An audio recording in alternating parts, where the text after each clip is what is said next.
What's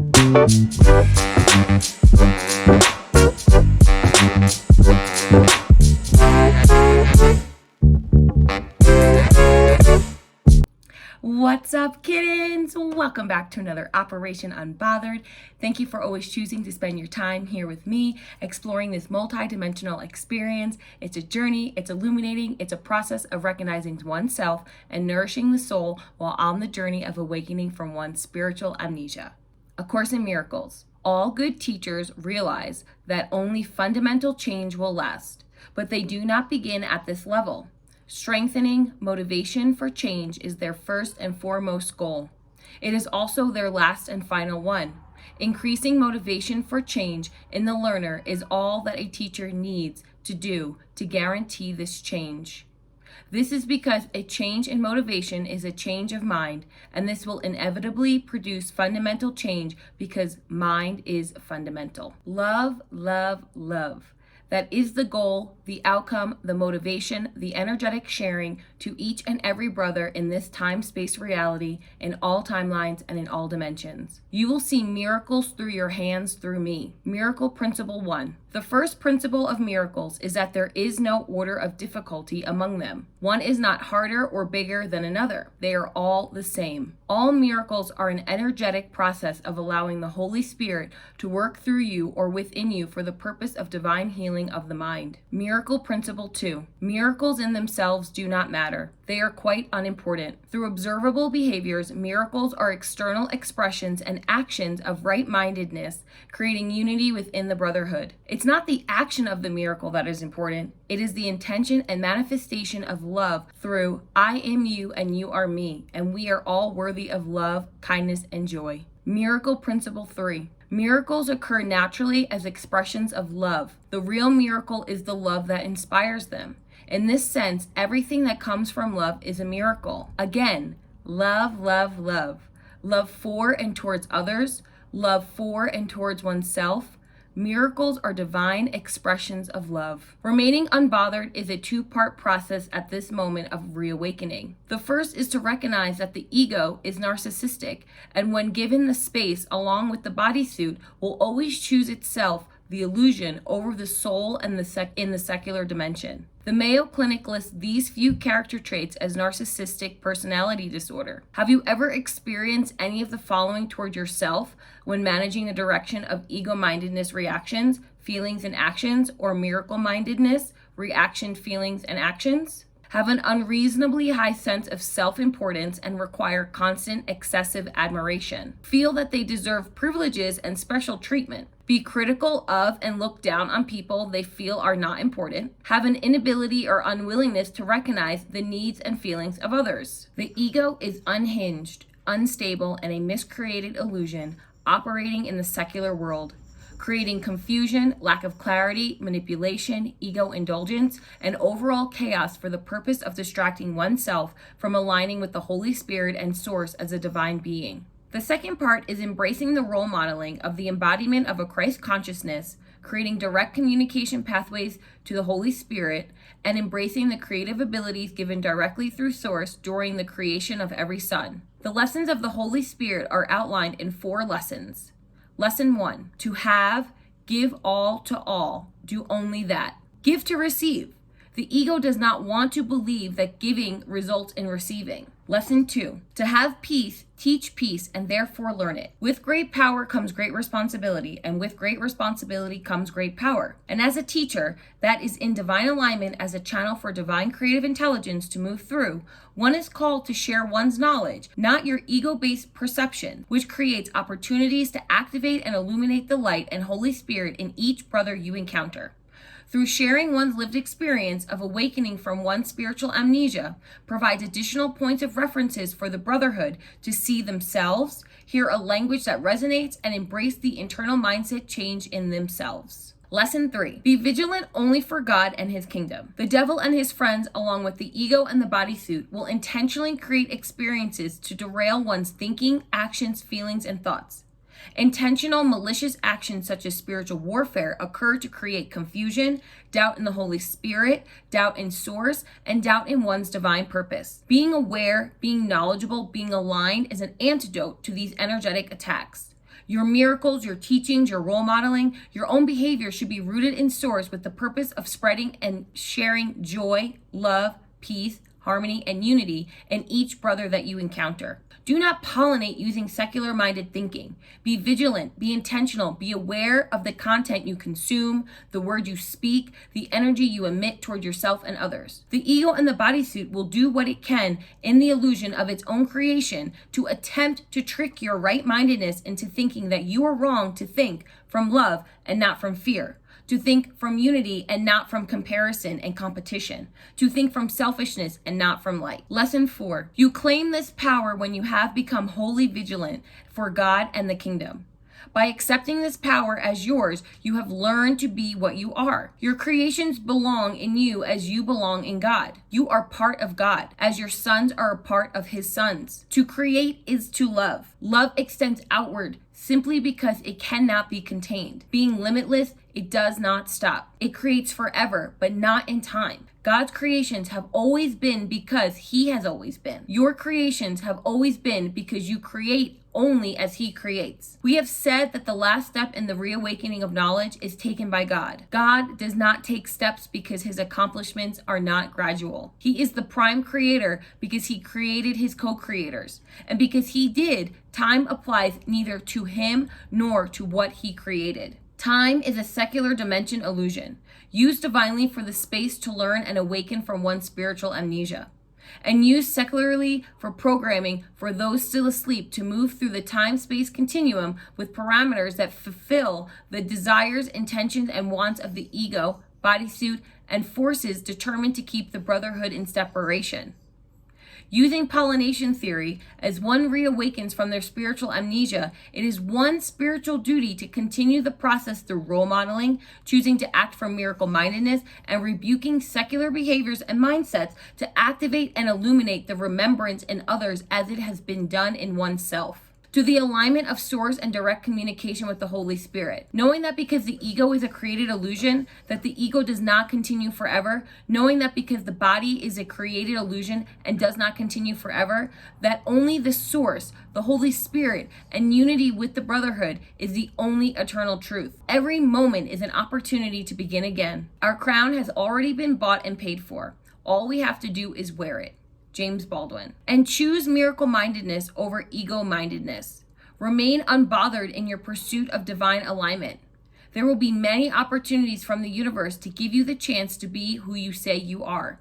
A divine light, a fragment of the brotherhood, a miracle-minded soul doing their part to help save the world. Even when the external world is reflecting back chaos, be still and know that it is an illusion. Listen to the internal guiding voice of the Holy Spirit. Let Source order your steps daily to give you the instructions on what miracles to perform.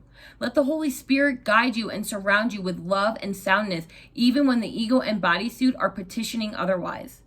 The mastery of the ego and the bodysuit is part of this earthside journey, along with remaining unbothered in one's spiritual awakening. All behavior is a form of communication, whether the behavior is ego-minded. All the separated ones have a basic fear of retaliation and abandonment. This is because they believe in attack and rejection. So this is what they perceive and teach and learn. These insane concepts are clearly the result of their own disassociation and projection. What you teach, you are, but it is quite apparent that you can teach wrongly and therefore teach yourself wrongly. Are you in alignment with role modeling, projection, and misperception, or choosing behavior that is miracle-minded? Being in alignment with the right-mindedness of the Holy Spirit, bestowing upon each brother from the viewpoint of love and wholeness. Having united with his way of seeing, though you would presumably see those thoughts in a completely forgiving light, not a judgmental one. In other words, but his evaluation does not extend beyond you, because you will see his evaluation of other minds only when you would share his evaluation, which includes his evaluation of the true nature of other minds. The tetrising of one energy creates the behavioral patterning of nourishing all souls at an energetic frequency due to divine knowing that we are all from the same source. Therefore, extending love, space, and grace, not to condemn, judge, gossip, or criticize others. Rather, hold them in high regard of worthiness of love that comes without parameters, without conditions, without the secular programming of one must perform, behave, think, react in one particular way in which they are trying to prove their worthiness. There is no worthiness to prove. We are all worthy. We are all deserving because we are all, by our birthright, a creation of Source. We are all, by our birthright of being created in love by Source, to pollinate love, to serve as a conduit, to both exponentially share with the brotherhood this energetic connection. Study Notes ABA defines irreversibility as, this is when the level of behavior that as exhibited in a previous phase cannot occur in a different phase due to the learning history that has taken place. You cannot unlearn a behavior such as a sight word or riding a bike. One can make the choice to ignore the new acquisition of knowledge that supports the awakening from our own spiritual amnesia, to have the divine knowing that we are all fragments of the same whole and energetically, cosmically, universally connected, tasked with being vigilant in choosing love and light and rebuking the secular illusions preferred by the ego and the bodysuit, to align with the Holy Spirit and see all fragments, the brotherhood, without judgment, without differences, with the same knowing as the Holy Spirit, that we are all a part of the same whole. As these are all blessings and abundance in my universe, from Source, from the ancestors, from my spiritual entourage, guiding me, loving me, supporting me through the ongoing quantum leaps, growth spurts, realignments, and recalibrations, as I ascend higher in my own frequency in the divine pursuit of uniting the brotherhood and accepting my calling of being a miracle worker, a light worker, a soul having a human experience, mirroring back to each and every one of you, that here we are in this experience on the same radio station, moving forward every day, every hour, every second that is bestowed upon each of us to do our part to save the world and awaken from our own spiritual amnesia to know that we are all fragments of the same whole and energetically, cosmically, universally connected. That as I continue to declutter, awaken, acquire, and retain new knowledge, apply my miracle mindedness, approach each soul I meet in the past, present, and future timelines and dimensions, and honoring their divine light as I honor mine, we all rise together. I've said it before, and I'll end it with this here. Do it for the group. Do it for the group with love. Do it for the group with curiosity. Do it for the group for the purpose of pollinating in your universe. Pass it on. This is the pollination of awakening. Love, joy, peace, and unity. This is a prayer, mantra, request, whatever terminology aligns with your own spiritual practices that can be used as a committed action step to activate your vigilance, commitment, integration to your awakening. I have been unwilling to recognize that this quest is one of joy. Instead of reacting with anguish at times and feelings of frustration and futility, I will myself to see myself only as I truly am. Nothing else can matter but this. This kingdom is entirely filled with peace and joy, and I am an essential part of it. Therefore, I must be unwilling to recognize what is already obvious, even in my conflicted state. I will only for God and His kingdom. This is the only message that is meaningful because it is my reality. All else is illusion. I will be helped as I offer help to others. I will know myself as I recognize my only true relationship with all my brothers. Thank you, thank you, thank you for spending these last 30 days with me. When I began my journey going through A Course in Miracles starting on September 1st, I did not know if I was going to keep this commitment of posting every single day. And I most certainly am so grateful that I kept the discipline, I kept the persistence, and I maintained the continuation of not only posting every day, also reading A Course in Miracles every day.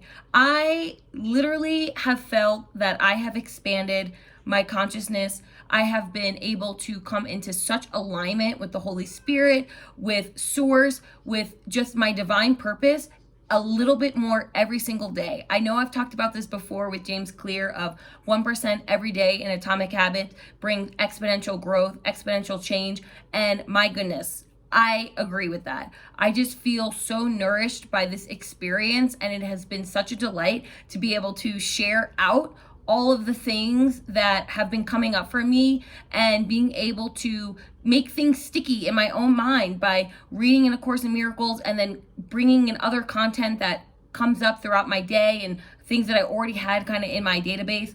It has really just been so nourishing and unexpectedly healing in different areas of my life that I didn't know that were up on the docket to even go over, to process, to go through, to experience. And through the guidance of allowing myself to be open up to this energetic nourishment through this text and through the Holy Spirit and through Source in a completely different frequency has just really been delicious, really has been illuminating, truly has been something that I know that in this moment, when I do the accordion and I think about all of the times in my life, this is one of those pivotal moments where I showed up for myself consistently. I showed up for myself authentically. I showed up for myself with love. And even some days when I was recording at what felt like forever, for if I was having a difficult time editing, or just my day went really long so I wasn't recording until late at night, this has just been such a valuable experience. And I really just say thank you to each and every one of you for journeying with me at this time while I share out what I have been learning. Even though I won't be posting every day like I have done in September, this was a very specific experience that I was showing up for myself with. I will continue to share my downloads and my knowledge and my confirmations, and really just embrace the fact that all the illuminations that I have had already, they will continue. They're inevitable. That's this process. That's the whole purpose of the way that this book is even flowed, put together, of having that sense of doing the initial self-study, then having it be also a workbook, and then also having this teacher guide. So I do look forward to see all of the rest of what this book will have, and continue to support me on my journey as I am bringing in other content, as I'm doing more self-reflection. And really what I think has been the most abundant part of this experience is my ability now to be genuinely comfortable with receiving downloads from the Holy Spirit. And for me, that feels like it's something I'm still working on, yet it also feels like a very important communication skill that many times in my life I have not always just kind of gone with it. I've ignored it, or I didn't hear it. And now I can't not hear the Holy Spirit moving through me, from whether it's miracle mindedness and performing a miracle for somebody else or even for myself, or getting out of the way of danger, or having a download. I can say that after these 30 days, my energy has been even more Tetris to be in alignment with my divine purpose, with the Holy Spirit, with Source. And that is the abundance, that is the blessing, that is the delight, that is the yumminess that I am taking away from this experience of I'm doing it. I'm showing up for myself. A Course in Miracles says, once your mind is healed, it radiates health and thereby teaches healing. This establishes you as a teacher who teaches like me. Vigilance was required of me as much as of you. But remember, those who will teach the same thing must be in agreement about what they believe. With that, everyone, I want to wish you a grand rising, a grand evening, a grand afternoon, wherever you are in the world. And I just want to say thank you so much for taking the time to journey along with me. I am so grateful. I'm so excited for whatever the future may bring. And I want to wish you blessings and abundance, love and light, ease and flow. And until next time, have a delightful, delightful journey.